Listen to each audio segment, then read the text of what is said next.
Hello guys. हम अपने इस वीडियो में बात करेंगे कि जो इलेक्ट्रोलाइटिक कंडक्टिविटी है उसका एक्सपेरिमेंटल एस्पेक्ट, कैसे हम इलेक्ट्रोलाइटिक लाइटिक जो कंडक्टिविटी है यानी जो वैद्युत अपघटनों की जो चालकता है वो आपका किस तरीके से हम ज्ञात करते हैं। तो जब हम मेज़रमेंट की बात करते हैं इलेक्ट्रोलाइटिक कंडक्टिविटी की, तो हम एक सेटअप यूज़ करते हैं जिसको हम व्हीट स्टोन ब्रिज कहते हैं। व्हीट स्टोन ब्रिज कहते हैं। तो सबसे पहली चीज़ तो ये है कि जो इलेक्ट्रोलाइटिक कंडक्टेंस है उसमें कुछ जो परेशानियां हैं, जो वैद्युत अपघटनी चालकता है या जो आयनिक सॉल्यूशन की जो चालकता है उसको ज्ञात करने में सबसे इम्पोर्टेंट दो चीज़ें हैं। दो चीज़ों को कैसे ओवरकम किया जाता है उसके बारे में हम पहले बात कर लेते हैं। तो पहली चीज़ तो यह है कि जो आयनिक सॉल्यूशन है यानी जो इलेक्ट्रोलाइटिक सॉल्यूशन है वो जैसे बाकी की जो कंडक्टर्स हैं, मेटल्स वगैरह कंडक्टर्स हैं, तो उनमें डायरेक्ट कनेक्टिविटी होती है। तो उस तरीके की डायरेक्ट कनेक्टिविटी की इसमें समस्या आती है। तो उस समस्या से पार पाने के लिए हम यूज करते हैं इसमें कंडक्टिविटी सेल का प्रयोग करते हैं, जो कि एक पर्टिकुलर अपैरेटस है और उस कंडक्टिविटी सेल के बारे में हम अभी बात करेंगे। दूसरी जो सबसे बड़ी समस्या आती है इसमें कि केमिकल कंपोजिशन चेंज होने की, और पोलराइजेशन की। पोलराइजेशन और केमिकल कंपोजिशन की कमी को दूर करने के लिए हम पहली चीज़ तो इसमें डीसी का यूज़ नहीं करते हैं, डायरेक्ट करंट का यूज़ नहीं करते हैं, क्योंकि डायरेक्ट करंट के कारण आपका जो केमिकल कंपाउंड्स है उसका डिकम्पोजिशन हो जाता है और जिससे कि आपकी कंडक्टिविटी ज्ञात करने में दिक्कत आती है। तो उसके स्थान पर हम अल्टरनेटिंग करंट एसी का प्रयोग करते हैं। दूसरी चीज़ ये है कि जो पोलराइजेशन है, पोलराइजेशन की कमी को दूर करने के लिए हम जो इलेक्ट्रोलाइटिक सेल है उसमें आपका प्लेटिनम इलेक्ट्रोड का प्रयोग करते हैं और जो फाइनली जो प्लेटिनाइज्ड होते हैं यानी जो पाउडर फॉर्म में प्लेटिनाइज्ड है उसको प्लेटिनम इलेक्ट्रोड पर आपका प्रयोग किया जाता है। तो आइए हम कैसे आपका मेज़रमेंट करते हैं इलेक्ट्रोलाइटिक कंडक्टिविटी की, इसको हम पूरी बात करते हैं। इसके पूरे सेटअप पर हम थोड़ा सा बात करते हैं। हम इलेक्ट्रोलाइटिक जो सॉल्यूशन है उसकी कंडक्टिविटी ज्ञात करने के लिए आपका व्हीटस्टोन ब्रिज का प्रयोग करते हैं। ये आपका व्हीटस्टोन ब्रिज का आपका सेटअप है, व्हीटस्टोन ब्रिज। इसका आपका सेटअप भी डायग्राम में हमने बनाया है। तो किस तरीके से हम व्हीटस्टोन ब्रिज का प्रयोग करते हैं, और ये व्हीटस्टोन ब्रिज का प्रिंसिपल हमने फिजिक्स में देखा है और यहाँ पे भी हम उसको थोड़ा समझने की कोशिश करेंगे। तो पहली चीज़ है कि इसमें हमने कुछ चेंजेस किए हैं। जैसे पहली चीज़ ये है कि तो सबसे पहले हम ये व्हीटस्टोन ब्रिज का आपका तैयार कर लेते हैं। तो इसमें डीसी की जगह हम एसी वोल्टेज का आपका प्रयोग करते हैं। तो हमने यहाँ एक एसी सोर्स लगा दिया है और उसके साथ आपका पैरेलल आपका R1 एक आपका नोन आपका रेजिस्टेंस है, R3 आपका नोन रेजिस्टेंस है और R2 आपका एक वेरिएबल रेजिस्टेंस है, वेरिएबल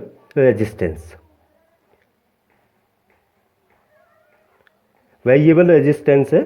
और इसकी एक आर्म्स को जो ये आर्म्स दिख रही है, एक आर्म्स को हम इलेक्ट्रोलाइटिक सेल्स में आपका से कनेक्ट कर देते हैं और जिसका हमें रेजिस्टेंस आपका जिस सॉल्यूशन का ज्ञात करना है R, तो उससे हम इसको कनेक्ट कर देते हैं। जब ये बैलेंस की स्टेट में होता है तो द रेशियो, जो ये रेशियो है R1 और R2 का, वो इक्वल होगा R और R3 का। तो उस केस में हम व्हीटस्टोन सेतु में देखते हैं कि जो बीच में जो कनेक्टिविटी है ये इसमें आपका करंट आपका फॉलो नहीं होता है। यानी अब कंडीशन ये आती है कि जो एसी सोर्स है उसको सामान्यतः गैल्वेनोमीटर जो है वो आपका कैलकुलेट नहीं कर पाता, डिटरमाइन नहीं कर पाता। तो यहाँ पर हम हेडफोन या कोई अदर ऐसी डिवाइस लेते हैं जो कि इस नल पॉइंट को आपका ज्ञात कर ले। तो नल पॉइंट में जैसे ही आपका ज़ीरो आएगी तो इसका मतलब इसमें आपका करंट फॉलो नहीं हो रहा है और ये जो व्हीटस्टोन सेतु है ये आपका बैलेंस की अवस्था में है। तो बैलेंस की अवस्था में होने पर हम यहाँ से आपका आर की वैल्यू आपका कैलकुलेट कर सकते हैं। तो हमें पता है कि R1/R2 इज इक्वल टू आपका होता है R/R3। तो यहाँ से आपका वैल्यू हम पुट करेंगे, R इज इक्वल टू आपका आ जाएगा R1/R2 इंटू R3। तो जब बैलेंस की अवस्था में आती है तो हम यहाँ से आपका आर की वैल्यू आपका रेजिस्टेंस आपका ज्ञात कर लेते हैं। तो रेजिस्टेंस हमने ज्ञात कर लिया, रेजिस्टेंस इसका आर आपका रेजिस्टेंस आ गया।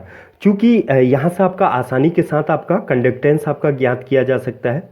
तो कंडक्टेंस ज्ञात करने के लिए हम यूज करते हैं आपका हमारे पास पहले से ही पता है कि the resistance is reciprocal of conductance, यानी C is equal to 1/R। तो यहाँ से हम इसका कंडक्टेंस आपका निकाल लेंगे। इस वैल्यू को आप यहाँ भी पुटअप कर सकते हो, R2/R1/R3, ये आपकी यहाँ वैल्यू आ जाएगी। उसके बाद स्पेसिफिक कंडक्टिविटी हमें अगर निकालनी होती है, स्पेसिफिक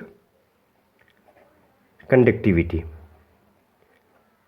जब हमें स्पेसिफिक कंडक्टिविटी ज्ञात करनी होती है तो हमारे पास आपका फॉर्मूला है स्पेसिफिक कंडक्टिविटी के लिए, जिसको हम पिछले लेक्चर में आपका डिस्कस कर चुके हैं, 1/R into L/A। Here the L is the distance between two electrodes, दो इलेक्ट्रोडों के बीच की आपकी डिस्टेंस है कंडक्टिविटी सेल की, और ए जो है वो आपका क्रॉस सेक्शनल एरिया है इलेक्ट्रोड का, वन इलेक्ट्रोड का आपका जो क्रॉस सेक्शनल एरिया है वो है। यहाँ पे जो L/A है, L/A is also called cell constant, इसको हम सेल कांस्टेंट भी कहते हैं, and that is denoted by G star. इसको G स्टार से आप डिनोट कर सकते हैं इस तरीके से।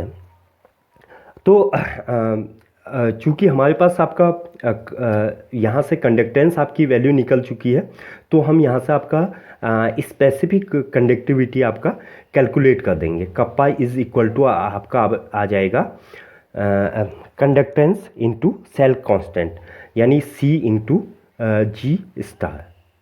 तो यहाँ से आप इसकी स्पेसिफिक कंडक्टिविटी आप कैलकुलेट कर सकते हैं। यहाँ पे एक बड़ी इम्पोर्टेंट चीज़ है सेल कांस्टेंट।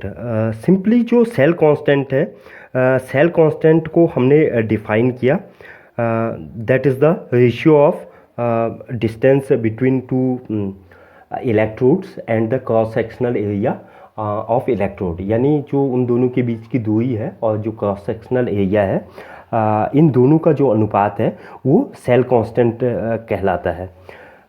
तो सिंपल हम अगर दोनों की बीच की इलेक्ट्रोड के बीच की डिस्टेंस आपका निकाल लें और क्रॉस सेक्शनल एरिया निकाल लें तो हम सेल कांस्टेंट की वैल्यू निकाल सकते हैं। बट इसमें जो सबसे बड़ी समस्या है वो ये है कि ये जो क्वांटिटी है इसको कैलकुलेट करना बहुत ज़्यादा आपका डिफ़िकल्ट है।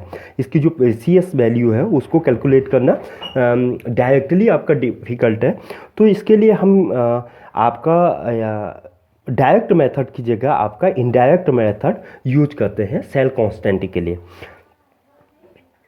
तो हम इनडायरेक्ट मेथड के लिए सबसे पहले आपका n/10 का एक KCL का आपका सॉल्यूशन ले लेते हैं, और इसका आपका सेल कांस्टेंट आपका गिवन होता है, और उसके बेस पे हम आपका जो स्पेसिफिक कंडक्टिविटी है उसको आपका कैलकुलेट करते हैं। जैसे कि हमारे पास आपका फॉर्मूला है cell constant is equal to kappa upon C, यानी स्पेसिफिक कंडक्टिविटी अपॉन कंडक्टेंस की जब हम वैल्यू रखेंगे तो हमें सेल कांस्टेंट आपका निकल जाएगा। यानी ये सेल कांस्टेंट किसी पर्टिकुलर सेल के लिए आपका फिक्स होती है और ये आपका ऑलरेडी कैलकुलेट की जाती है। एक स्टैंडर्ड सॉल्यूशन हम n/10 का KCl का सॉल्यूशन लेके आपका सेल कांस्टेंट उस पर्टिकुलर सेल के लिए, जो हमारी ये सेल है, इसके लिए आपका यूज कर लेते हैं। और हम इसमें इलेक्ट्रोलाइटिक सॉल्यूशन आपका चेंज कर लेंगे तो, लेकिन सेल कांस्टेंट की वैल्यू आपकी कांस्टेंट रहेगी, तो वहाँ से हम आपका कंडक्टिविटी और कंडक्टेंस आपका मेज़र कर लेंगे।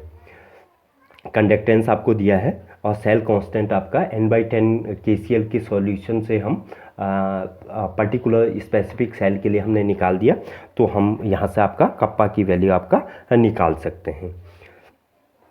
जब हमारे पास कंडक्टिविटी, स्पेसिफिक कंडक्टिविटी की वैल्यू आती है तो उससे हम आसानी के साथ आपका मोलर या इक्विवेलेंट कंडक्टिविटी आपका कैलकुलेट कर लेते हैं।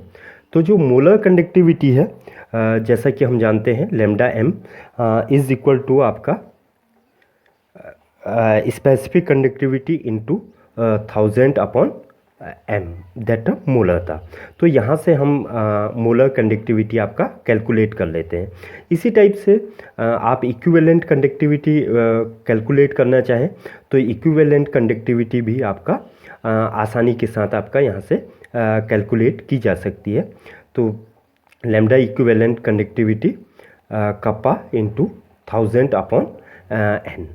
तो इस तरीके से हम इक्विवेलेंट कंडक्टिविटी आपकी ज्ञात कर लेते हैं। अब हम थोड़ा सा बात कर लेते हैं कि कंडक्टिविटी शेल क्या है।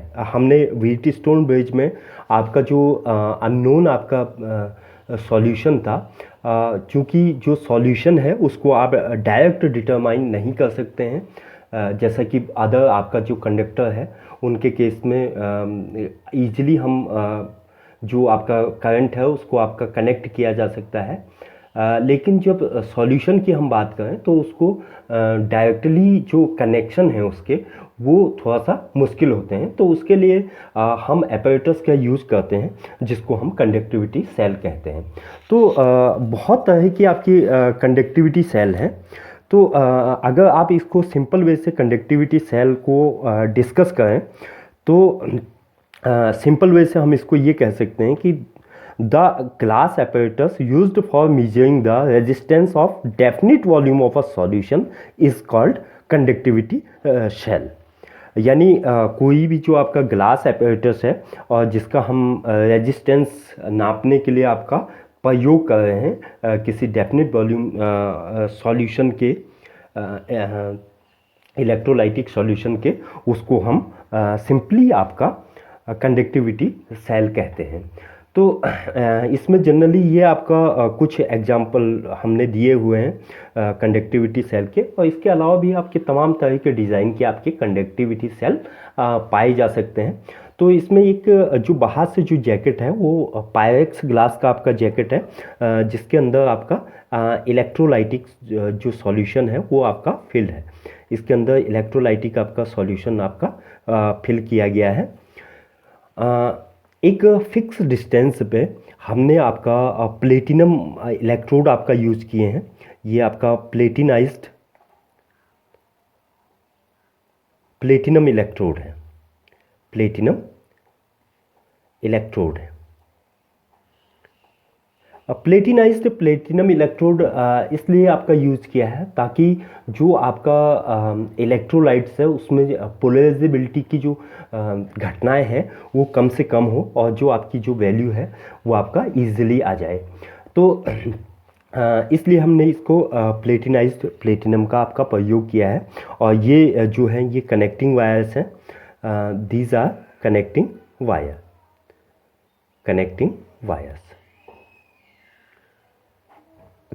वायर्स हैं। तो यहाँ पे जो कंडक्टिविटी सेल हैं ये आपका इसमें आपका स्पेसिफिकली आप किसी भी आपका सॉल्यूशन का प्रयोग कर सकते हैं। किसी भी electrolytic solution, unknown electrolytic solution का प्रयोग उसके रेजिस्टेंस को ज्ञात करने के लिए आपका किया जाता है। अब यहाँ पे जो सेल कांस्टेंट की हमने बात की थी, तो सेल कांस्टेंट के लिए हमारे पास cell constant G star is equal to L by A. L is the distance between two electrode, L आपका जो है डिस्टेंस है इलेक्ट्रोड्स की, और A is the cross sectional area of electrode. जो आपका इलेक्ट्रोड है उसका जो क्रॉस सेक्शनल एरिया है वो ए है। And the unit of cell constant is simply centimetre inverse और मीटर इनवर्स। तो सेल कांस्टेंट हालांकि सीधे इसके लिए किसी भी जो आपका कंडक्टिविटी सेल है उसके लिए सेल कांस्टेंट आपका फिक्स होता है, फिक्स टेम्परेचर पे। हम यहाँ पे आपका डायरेक्ट ना लेके आपका इनडायरेक्टली आपका सेल कांस्टेंट की आपकी वैल्यू कैलकुलेट करते हैं। तो सेल कांस्टेंट की वैल्यू कैलकुलेट करने के लिए हम इसमें आपका एक n/10 का आपका सॉल्यूशन लेते हैं। n/10 का KCl का आपका सॉल्यूशन फिल कर दिया जाता है, और उस चूँकि n/10 के जो KCl का सॉल्यूशन है उसकी हमें उसके लिए हम सेल कांस्टेंट की वैल्यू आपका कैलकुलेट कर देते हैं। उसकी रेजिस्टिविटी हमें नोन होती है, रेजिस्टेंस हमें नोन होता है, और सिंपली हम n/10 के KCl के सॉल्यूशन को रेफरेंस सॉल्यूशन की तरह यूज करते हैं, और उससे आपका जो आपका कनेक्टिव आपका सेल्स हैं, कंडक्टिविटी सेल्स है, उसका सेल कांस्टेंट हम ज्ञात करते हैं।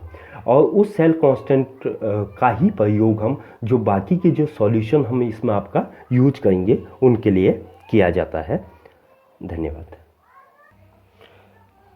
अब हम बात कर रहे हैं variation of molar conductivity with concentration.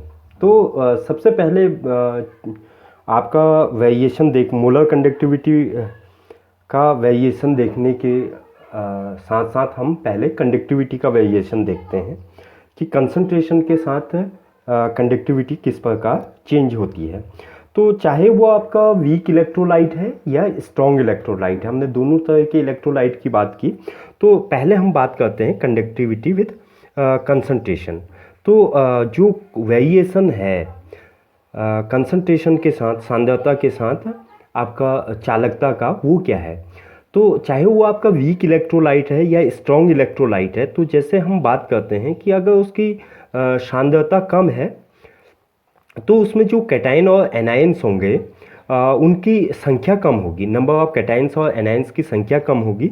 लेकिन जैसे ही आपकी सांद्रता बढ़ती है, यानी जो नंबर ऑफ कैटायंस और एनायंस होंगे उनकी जो वैल्यूज़ हैं वो आपकी बढ़ जाएंगी। तो जो नॉर्मल जो कंडक्टिविटी है, नॉर्मल जो कंसंट्रेशन है, तो अगर आप कंसंट्रेशन बढ़ा देते हैं तो जो नॉर्मल कंडक्टिविटी है वो आपका इन्हांस कर जाएगी। तो वीक और स्ट्रॉन्ग इलेक्ट्रोलाइट के केस में चूँकि कंसंट्रेशन बढ़ने के साथ साथ नंबर ऑफ आयन्स आपके बढ़ते हैं, तो जो कंडक्टिविटी है वो आपकी आल्सो इन्हांस हो जाएगी।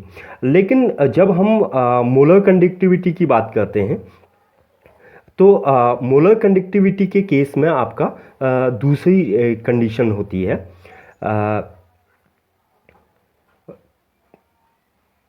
मोलर कंडक्टिविटी के केस में आपका चूंकि हम एक मोल बिलियन के लिए ही आपका कंडक्टिविटी निकालते हैं। तो मोलर कंडक्टिविटी एक टाइप की आपका स्पेसिफिक कंडक्टिविटी है जो 1 मोल सॉल्यूशन के लिए होती है। तो हम बात करते हैं आपका variation of molar conductivity, molar conductivity with concentration, इसकी जब हम बात करें तो चूंकि हमारे पास जो फॉर्मूला है lambda m is equal to kappa into V. तो अगर कंडक्टिविटी आपका इन्हांस करती है तो वॉल्यूम अगर आप कांस्टेंट रखते हैं तो आपका लैम्डा m की वैल्यू भी आपकी चेंज उसी प्रपोर्शन में होगी जिस प्रपोर्शन में कंडक्टिविटी है। अब हमने वॉल्यूम आपका अगर इंक्रीज कर दिया, इट मीन्स डाइल्यूशन आपका होने लग गया, वॉल्यूम आपका इंक्रीज होगा और डाइल्यूशन होगा, तो डाइल्यूशन होने की वजह से लैम्डा एम की वैल्यू आपकी इंक्रीज कर जाएगी। तो अर्थात जैसे जैसे आप कंसंट्रेशन घटाते जाएंगे, कंसंट्रेशन घटाते जाएंगे, तो जो मोलर कंडक्टिविटी है उसकी वैल्यू आपकी इंक्रीज हो सकती है। इसको अगर आप कॉमनली देखना चाहें तो इस टाइप से आपका देख सकते हैं कि हमने आपका दो इलेक्ट्रोड आपका लिए, अगर हम इसका वॉल्यूम बढ़ा दें, वॉल्यूम बढ़ा दें सॉल्यूशन का, तो उसके केस में जो कैटायंस हैं और जो एनायंस हैं, कैटायंस आपका मूव्स टू कैथोड और anion moves to anode. Cation आपके कैथोड पर आपका मूव करते हैं और एनायन आपका एनोड पर आपका मूव करते हैं। तो जो एनायंस हैं वो आपका एनोड की तरफ मूव करने लगेंगे और कैटायन जो है कैथोड की तरफ मूव करने लगेंगे। क्योंकि यहाँ पर वॉल्यूम ज़्यादा हो गया है और नंबर ऑफ आयंस आपके इक्वल हैं, 1 मोल हमने कंसंट्रेशन लिया है, तो 1 मोल कंसंट्रेशन के केस में इनके बीच जो इंटर आयनिक जो दोनों के बीच जो टकराहट होती है, इंटर आयनिक जो टकराहट होती है वो कम हो जाएगी और जो कंसंट्रेशन है आयंस का वो आपका इंक्रीज कर जाएगा। जैसा कि हमने अभी मोलर कंडक्टिविटी को आपका डिफाइन करते समय किया था कि आपका 1 मोल जो कंसंट्रेशन का जो बिलियन है उसकी जो फार्नेस्ड आयन की जो पावर होती है कंडक्टिविटी को, उसको हम मोलर कंडक्टिविटी आपका कहते हैं। तो सबसे पहले हम बात करते हैं स्ट्रॉन्ग इलेक्ट्रोलाइट के केस में ये किस तरीके से आपका वेरिएशन शो करता है। तो जैसा कि हमने बात की कि जैसे जैसे डाइल्यूशन होगा यानी कंसंट्रेशन आपका डिक्रीज करेगा तो आपका मोलर कंडक्टिविटी उसकी इंक्रीज हो जाएगी एट इनफाइनाइट डाइल्यूशन, यानी आपका जहाँ पे concentration goes to zero, concentration आपका जीरो के आसपास पहुंच जाएगा, तो उस कंडीशन में जो मोलर कंडक्टिविटी होगी वो मैक्सिमम होगी, यानी उसको हम कहते हैं आपका infinite molar conductivity at infinite dilution, molar conductivity and infinite dilution, and that is represented by lambda infinite m से हम उसको डिफाइन करते हैं, that is called molar conductivity at infinite dilution, infinite dilution। तो किसी स्ट्रॉन्ग इलेक्ट्रोलाइट के case में जब हम देखते हैं तो strong electrolytes are those electrolytes which completely ionise, जो कि आपके कम्प्लीटली आयनाइज होते हैं। तो जब डाइल्यूशन आप बहुत ज़्यादा करेंगे तो उनके बीच जो इंटर आयनिक जो अट्रैक्शन है, इंटर आयनिक इंट्रैक्शन है वो आपका मिनिमम होगा। तो जब हम ग्राफ प्लॉट करते हैं फॉर स्ट्रॉन्ग इलेक्ट्रोलाइट के लिए तो हमें पर्टिकुलर टेम्परेचर पे इस तरीके की आपकी मिलती है। हमने यहाँ लैम्डा एम यानी मोलर कंडक्टिविटी ले लिया और यहाँ पर आपका अंडरूट सी यानी कंसंट्रेशन के टर्म्स में हमने इसको लिया। तो हमें एक आपका लाइन आपका मिलती है, straight line, that is for the strong electrolytes, for example KCl, हमने ये KCl के लिए ले लिया। एट ए इनफाइनाइट डाइल्यूशन यानी at a zero concentration that value is come to lambda M infinite. और इसको देबे हकल ऑनसागर ने एक इक्वेशन इसके लिए दी है। This equations is lambda M is equal to lambda infinite M minus B root C. B is here constant, B यहाँ पर आपका कांस्टेंट है, and this equations is we simply called Debye Huckel ऑनसागर equation, देबे हकल